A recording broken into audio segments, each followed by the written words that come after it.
Today we are going to talk about applique.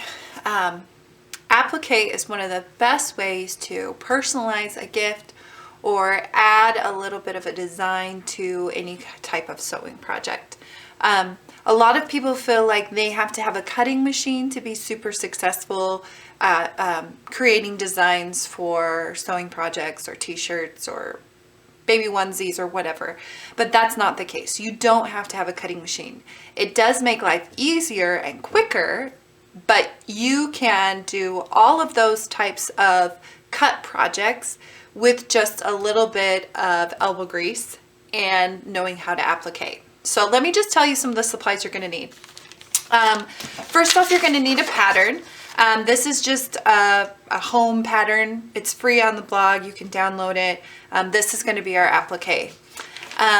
You'll need a heat and bond or Wonder Under or something of that type. And basically this is an iron-on adhesive. So when you open this roll, one side you can kind of see is shimmery, shiny, and the other side is just paper. The shimmery side has the adhesive, and this adhesive is heat set onto the fabric, and it just makes applique so much faster, so much easier. There's not pinning involved. Believe me, you're going to want to use it, and I'll show you how to do that today. Then you're going to need a base. So for this one, we're going to use this white material as a base, mostly so that you can see. You don't have to have it solid. Sometimes with applique though, a solid is much nicer because then the print or the design of the applique material doesn't get lost. And then whatever applique material you want to use. I would highly suggest you stick to like a cotton material if you're a cotton woven material if you're using a woven. If you're using knits, like you're going to put on a t-shirt, use knit fabric so that it has a little bit of stretch. So kind of stay in the same category of fabric. That will really help. We are going to start with our design. So there's basically two ways you can do this. You can either put the heat and bond onto your material and then cut out your pattern, or you can put your pattern onto your heat and bond and then cut it out on your material. So I'm going to go ahead and show you both methods. I prefer one over the other, but honestly, it doesn't really matter. I'm just going to cut a big piece of my heat and bond here that will fit my material. So I'm going to cut my pattern into two pieces, and we're going to do the two methods, and I'll show you here. So the first method would be to actually put the heat and bond onto my material. So I'm just going to kind of eyeball it here for how much I'm going to need of this heat and bond. So I have my material here, and I think I'm going to do my M and E this way because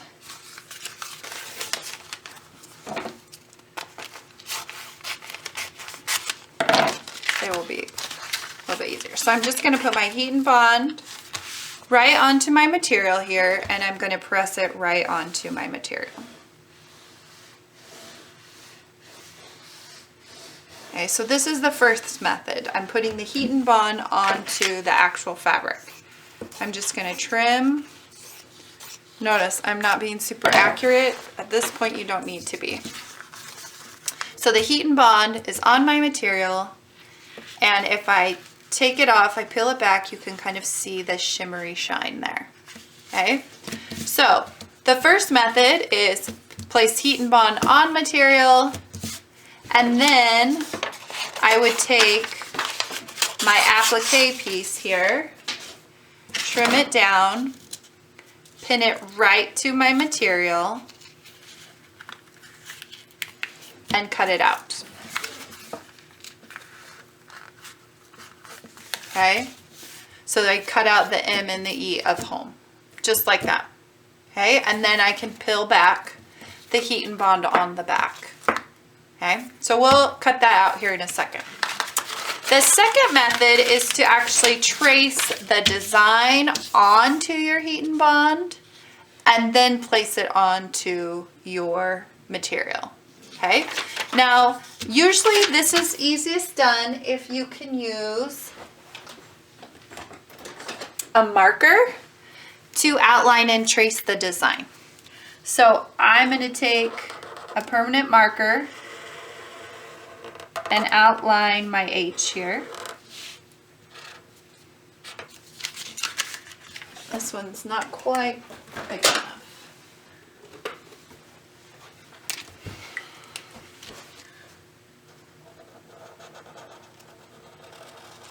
Just outline my H enough that it'll kind of bleed through the backside of the paper.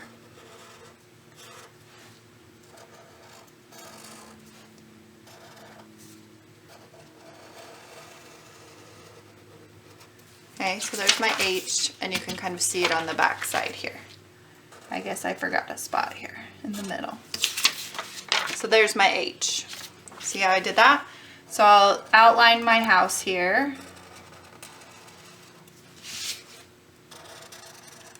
With my marker. Now, the reason that you're doing this is because once you press the heat and bond to the wrong side of your fabric,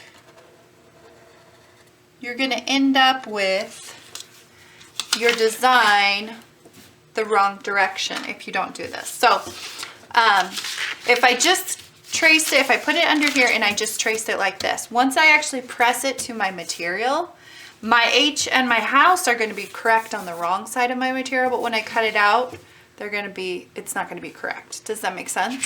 So I'm actually going to flip this, and then I can draw the design that I just made onto the heat and bond. Now my H and my house are the correct direction. And on this pattern, it probably wouldn't matter a whole lot. My H is a little thicker on this side than that side. It's not going to matter a ton in the end, but on some designs, it's definitely going to make a difference. All right, so I'm just going to go ahead and I take this, and now I'm going to press my house and my H onto the wrong side of my material here. Okay, so there's the difference. This one's pressed to the actual fabric. This one I haven't even cut out yet. The heat and bond is on the back, but it's not cut out yet. So now I've got to cut them both out. Okay, there are my letters. My H and my house and my little heart, and then my M and my E. So these ones I trace the pattern onto the heat and bond. These ones I put the heat and bond on the back side first, and then I traced it. All we do is peel off the heat and bond, and sometimes that can be a little bit tricky, but we can show you.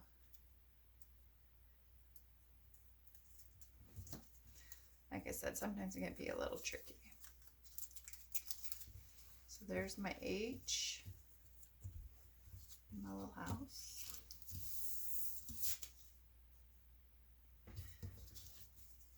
And then here's my M. So I can throw that piece away. And then I just need to pull the paper off the back side. So both methods work. It just kind of depends on what method you prefer. So try them both out, decide for yourself. And then here's my M and my E. And then I've got my cute little heart right here. That will go on my house. We're going to place them on here, put them on our fabric here. We're just going to literally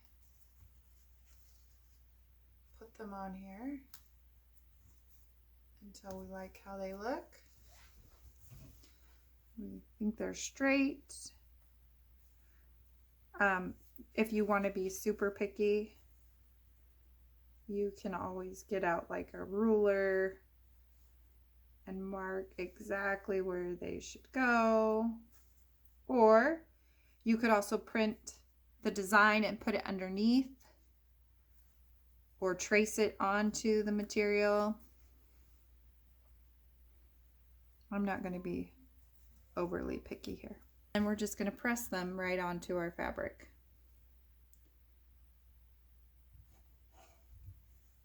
I usually start in the middle of the design and then work my way out so that I ensure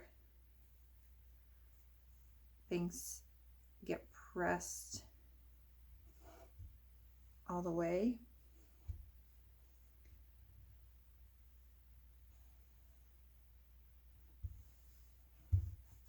I'll use a little off. And if it's still warm, you can kind of pull it up and fix it. It may not press on exactly right the second time, but the idea is just to have it sticking there so that you don't have to work so hard later. Then I'm going to go ahead and do my heart. Now, depending on the design, if you were doing layers of applique, so let's say I had home and then I had a giant heart that overlapped over here, I would press home first, stitch it, then I would come back and press on my applique, my other appliques, and stitch it. So if you have several layers, you want to do it layer by layer. And then depending on what you're doing might depend on the type of stitch you use. So you could use a straight stitch, or you could use a zigzag stitch. The zigzag stitch is going to look more like a machine embroidery over the applique, whereas a straight stitch gives it kind of a shabby look. Sometimes for certain projects, that's a really fun look to have. So we'll go ahead and show you both of those here. Super, super simple, and you can totally do this really easily on your own. All right, so we're going to now stitch down our applique that we've put on. So the reason we use the Heat and Bond or Wonder Under or whatever adhesive you choose to use is so that the applique won't move and we don't have to pin it. It's in place, the whole applique, and we can just get sewing. So there's two methods you can use. You can use a straight stitch, or you can use a zigzag stitch, creating like a satin stitch. So I'm going to start with a straight stitch, just kind of show you what that looks like. You're just going to set your machine literally on a straight stitch. So all your settings are straight. Place your applique into your machine, and you're going to sew it about 1/8 of an inch, so fairly close to the edge of your design. And then you're just going to follow your design. You can be as meticulous as you want. If you want it to have a more like shabby look, you can do it more freehand. I'm just going to make this house pretty straight, just following those edges. And again, applique doesn't have to be perfect. It's kind of the idea that it's handmade. So I went around one time. Let me show you what that looks like. So here is my one time around, just that straight stitch.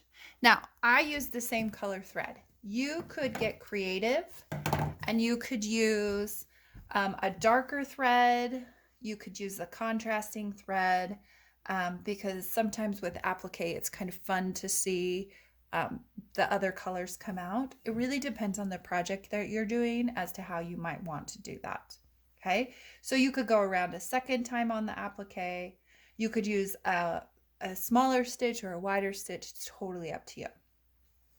The other option is to set your machine to a zigzag, and you're going to want a fairly small stitch that's very close together. And this is what we call a satin stitch. And the satin stitch is going to go all the way around. This is the stitch that's typically used like on actual embroidery machines. So let me just show you. I'm going to put my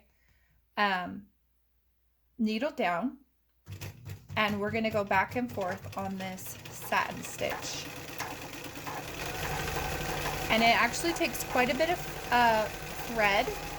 So you want to make sure that your bobbin is really well stocked with thread. And I kind of turn my corners a little bit. If you're really good at freehanding, that works. But I personally am not as steady of a hand that way. But you can already see right here, this zigzag. Let's get in just a little closer here. You can already kind of see that zigzag working its way around. So when I turn to do my zigzag, I try and have it on the farthest side so that when I turn, it doesn't mess up the design as much, because sometimes I found in turning I end up having a random stitch in a random spot.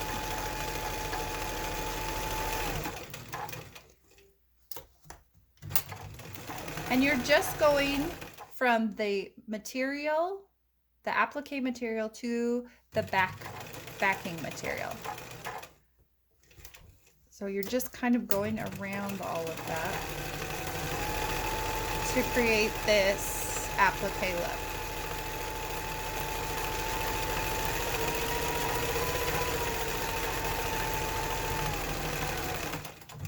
And you can play with your zigzag settings, because you might like a thinner zigzag rather than the thicker one that I'm using. You might prefer a thinner satin stitch. You might prefer it to be farther apart. There's lots of ways you can applique or create the design that you want. But this is kind of the basic of how to get that applique on there.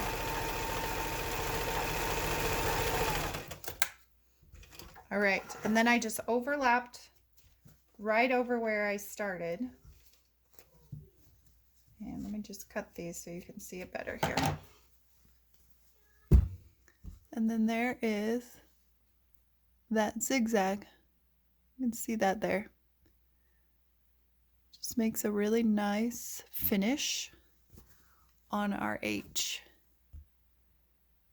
We'll go ahead and press it, because that will make a difference too. Now, if you are doing a really intricate design, let's say you have like a bird or a flower that has several layers of applique, I would highly recommend that you use interfacing on the back of your material, along with the Heat and Bond or Wonder Under, whatever adhesive you're using. Even if you're using a spray adhesive, whatever you're using, I would really recommend for really intricate appliques, get an interfacing on the back. And that is simply because you can kind of see already, you can see, I just pressed the pucker in, but you see how the material does pucker slightly.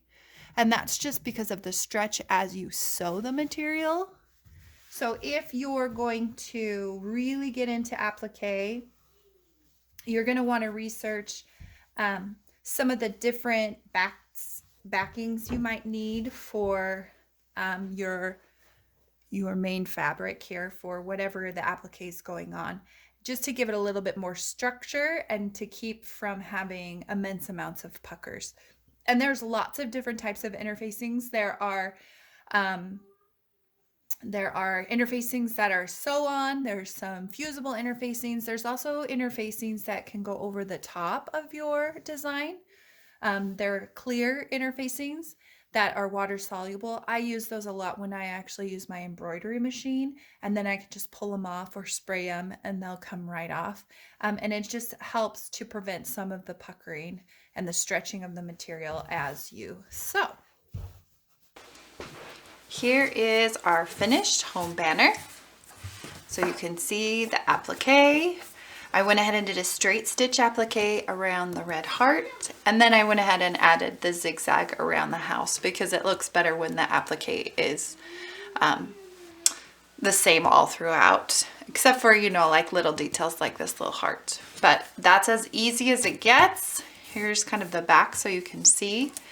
But it's a fun little way to add some details to your sewing projects without needing an embroidery machine, a cutting machine, any of those things. So you can easily do applique on any project. You might have to get creative and you might have to think about it for a little bit to make sure all the pieces will fit together.